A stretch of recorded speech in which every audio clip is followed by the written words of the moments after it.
अगर आपको हमारी वीडियो थोड़ी भी पसंद आती हो तो लाइक एंड सब्सक्राइब जरूर कर दिया करें। धन्यवाद। एक गांव में एक साधु रहते थे। वो हमेशा पेड़ के नीचे बैठकर भगवान की भक्ति करते थे।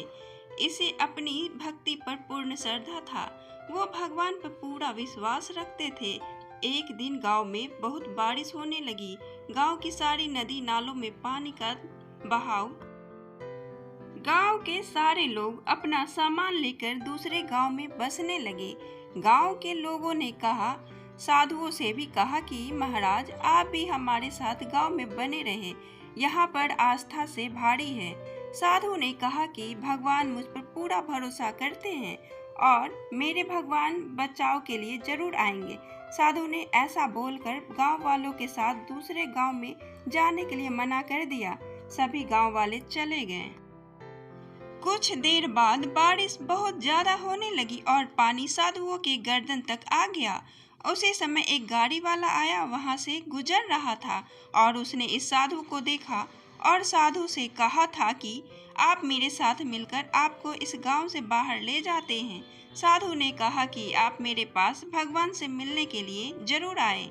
वो गाड़ी वाला भी चला गया। कुछ देर बाद बारिश इतनी बढ़ गई कि पानी साधु के गले तक पहुंच गया। तभी एक नाविक वहां से गुजर रहा था और उसने इस साधु को देखा और कहा कि आप मेरे साथ जाकर आपको इस गांव से बाहर ले जाते हैं। साधु ने उस नाविक से कहा कि आप मेरे पास भगवान के बचाव के लिए जरूर आए। वो नाविक भी वहां से चला गया। बारिश बहुत तेजी से हो रही थी और पानी बहुत ही बढ़ रहा था।